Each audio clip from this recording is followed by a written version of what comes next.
Ikaw. Tignan natin si ate sa school. Te. Hi.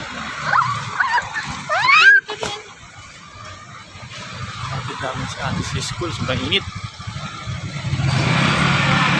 Lapit na tayo sa school. After 20 minutes na lakad, nakating na rin natin ang school. Storm. Late ka na? Hindi pa naman late. Ano yung bag niya? Diretso ka na dun sa classroom. Skid lang. Wala, pasok na.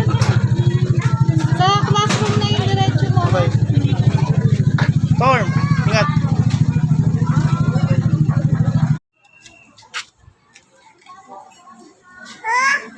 Oo, si ate. Si ate. Dili ka na tumara na usan mo rin nakadua.